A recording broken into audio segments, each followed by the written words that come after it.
Hello, this is Dr. Hausinger, and this is the PowerPoint lecture for Chapter 5 of your Substance Abuse Counseling book, Helping Clients Change. It is one of the longer chapters within the book. It's about 40 pages long, and within it are a lot of resources for your clients. So in Chapter 3, we talked about motivational interviewing and some of those skills and attributes of the counselor. In Chapter 4, we talked about the assessment process, and now we're looking at what are some of those actual techniques and tools that we use within treatment. Okay. So let's look at our learning objectives. First, to employ an ethical set to helping clients change. Integrate the use of best practices and evidence-based approaches in treating substance use disorder. Implement strategies designed to facilitate a strong therapeutic alliance and fostering successful change. Characterize cultural sensitivity relative to client change processes. Outline skills and strategies that facilitate an environment for change. Develop treatment techniques to assist clients' change process, and match clients to self-help groups.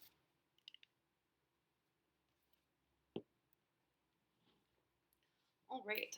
So we know now, hopefully, that addiction is very complex and a one-size-fits-all treatment is not helpful or effective. And in the past,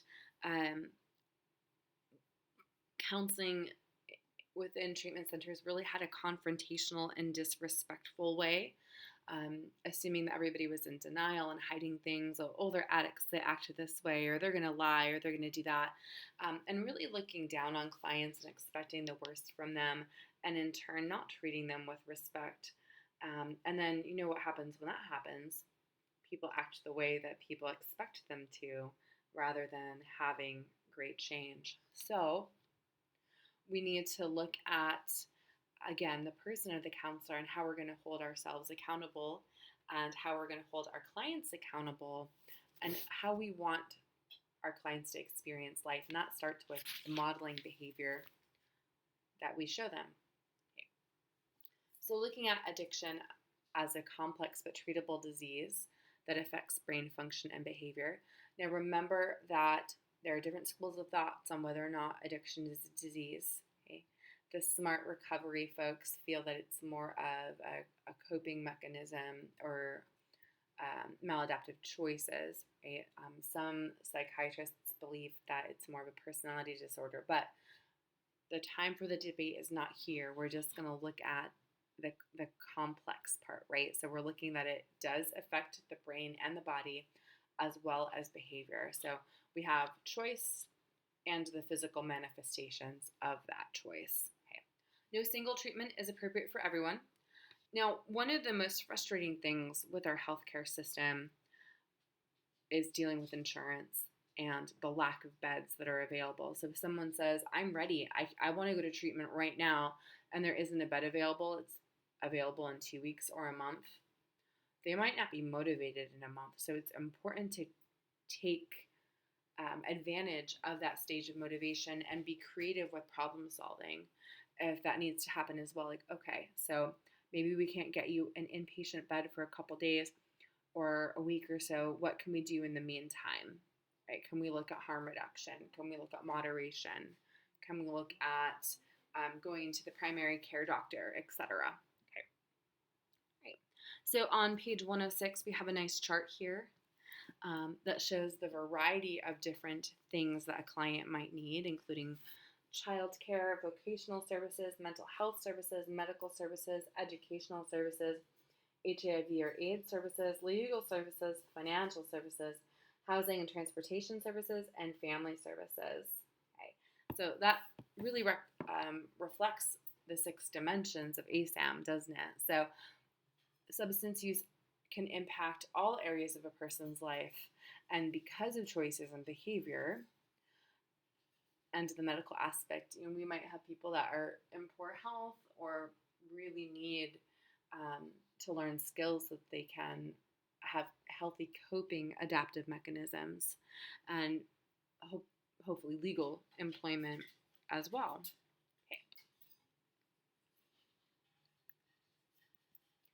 Right.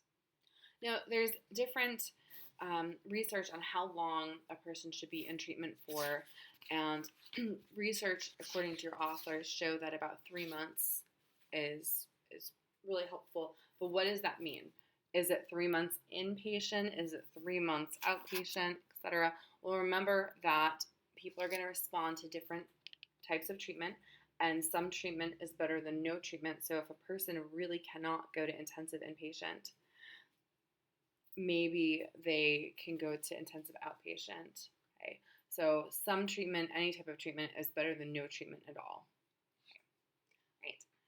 There are a lot of different types of behavioral therapies: individual, family counseling, group counseling, and those are the ones that we commonly see. And a lot of places might have family programs, especially at inpatient, where a person comes and they're able to meet with a counselor, go over goals, especially if the person's coming home, work through some of the mistrust that might be there. Okay. Medications can be and often are an important element of treatment. And so the book goes over some of the treatments that you're already familiar with, some methadone, Suboxone, Subutex, Vivitrol, and then the medications for alcohol. So anti-abuse, of course, is aversion therapy where a person would take a pill and become violently ill. And then there are other medications that can help with craving, like naltrexone and acamprosate. Okay.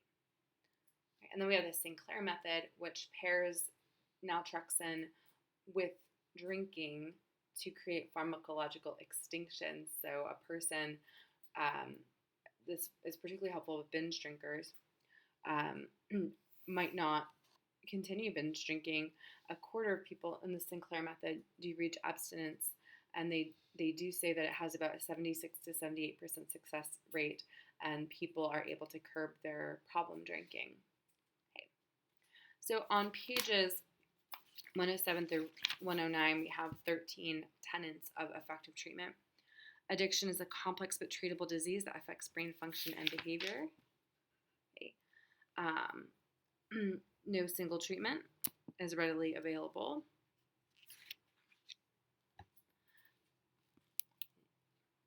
No single treatment is appropriate for everyone. There we go. Treatment needs to be readily available. Effective treatment attends to multiple needs of the individual. Right. Remaining in treatment is crucial.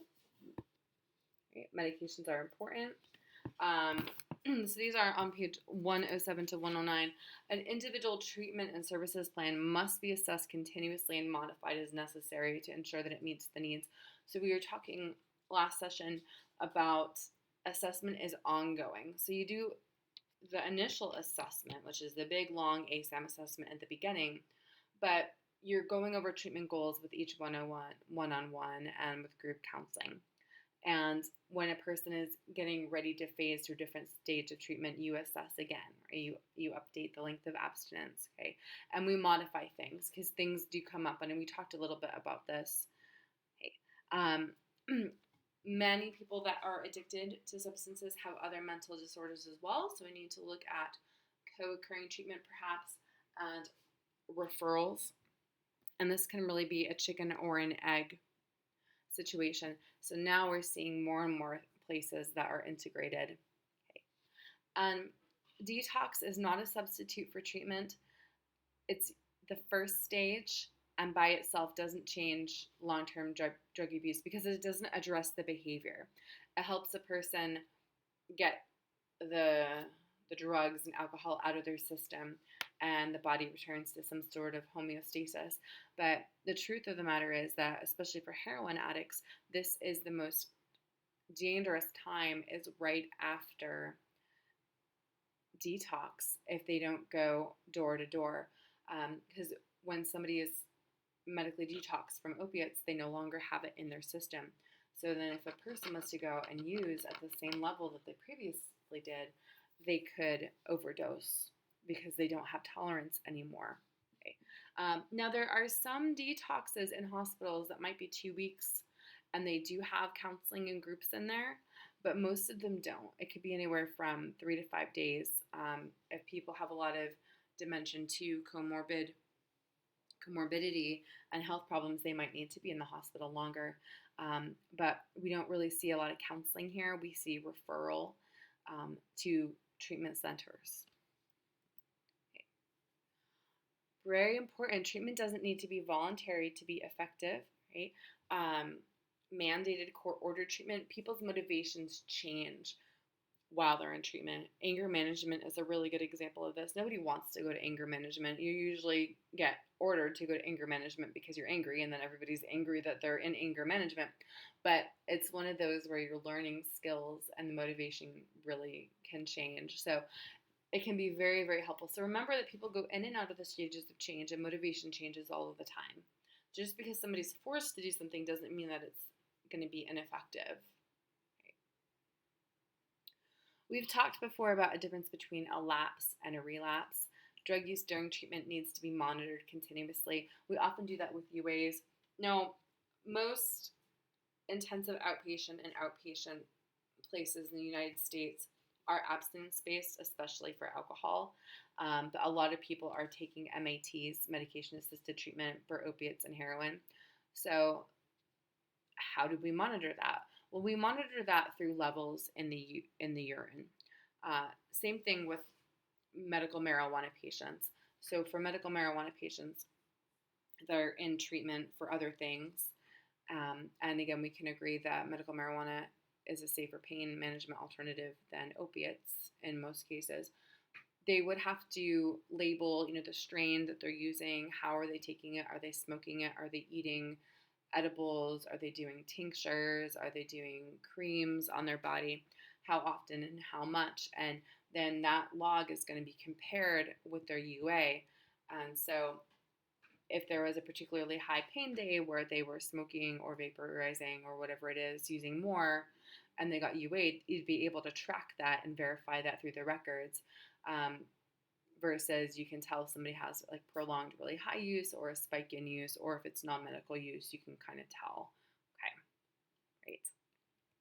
Treatment programs should test patients for HIV/AIDS, Hep B and C, tuberculosis, other infectious diseases, as well as provide targeted risk reduction counseling.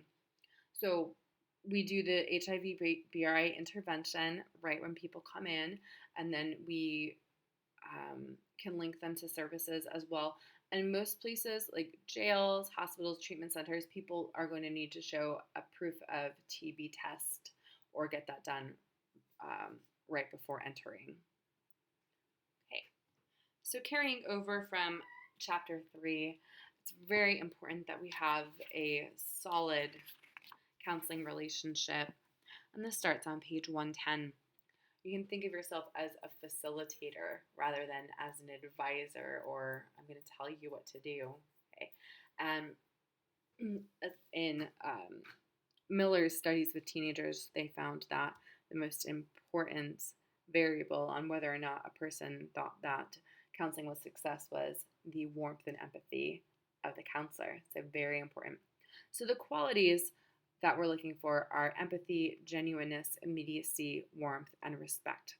So empathy, can you put yourself in the shoes of the client, and is that coming through with your eye contact, body language, and reflective listening? Can they tell, are you genuine? Are you being your authentic self, or are you faking it? Because people, especially teenagers, can pick up on that pretty quickly. Immediacy refers to being in the here and now, and that is a concept from person-centered counseling. We're in the here and now. We're talking about our feelings right here. Okay. All right. Warmth, again, really closely related to empathy. Are you showing that you care? Then respect. So things like if you value the client's time, you're on time. You're modeling the behaviors that you expect the client to have.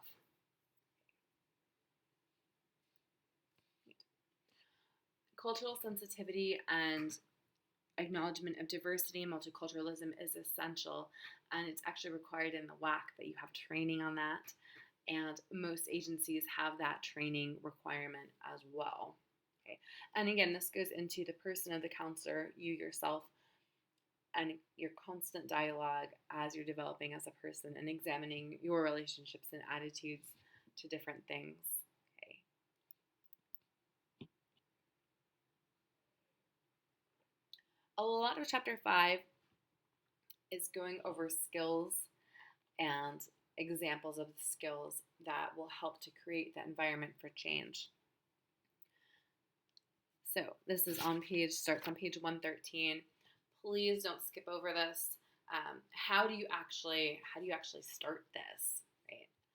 They give you some nice prompts for. Could you tell me about that? That would be a lead in, or could you clarify for me? Okay, that would be a lead in. Restating things is part of reflective listening, so that the client knows that you're listening. Now, if you get it wrong, that's okay, because the client will correct you and then you get back on the same page. Offering reflections. Questioning is really important because you have to ask the right questions. And clients often become very frustrated with their loved ones and with their parents, especially because they ask the wrong questions. Largely that comes from anxiety, where parents are trying to gauge, like, how bad is it? Like, are you shooting up? Are you doing this? And those aren't the right questions to ask. We want to use questions in a caring, empathetic way in which that it helps with growth. Questioning done in a sensitive and therapeutic way will facilitate growth and begin the process by separating behavior from self. And that's a principle from solution-focused and systemic family counseling, whereas we want to separate the symptoms and the negative behavior from the self-worth of the person. Right. Cognitive restructuring on page 115 helps people kind of bridge that gap from distorted reality to reality. Right? And you're teaching people the skills so that they can kind of CBT themselves. Is my thinking in this situation based on an obvious fact or on fantasy? Okay. And that can be done on an individual or group basis. Okay. The book outlines a couple different relaxation training, which is muscle tensing and relaxing. Some places even offer yoga or meditation. Okay. Contingency contracting and management is often used with clients that are involved with the criminal justice system and or clients that are transient or have experienced homelessness and might be difficult to track down, whereas it offers rewards and goals. So if you're clean for so long, you might be able to get vouchers for different programs. It's also been effective with veterans. Okay. Counselors must also help clients with skills training to ensure progress. So this can happen in individual counseling with role playing with the counselor, can also happen when you're teaching group skills to people, and you might have people in triads or dyads trying out different ways of being and different skills to use. This is just the teaching it is the one part. The other part of this is assigning homework and follow up and continuous practicing of those skills. Okay. The book also goes in depth about AA, which is not a treatment modality. It is a supplement. It can be very effective when used with treatment, and talks about smart recovery as well. And you have a list of recovery alternatives within Moodle, and Smart Recovery is there. And they also have a fantastic online and phone program, as well as a family program. And 12-Step also has 12-Step online for Nar-Anon, Al-Anon, and all of the anonymouses that you can think of.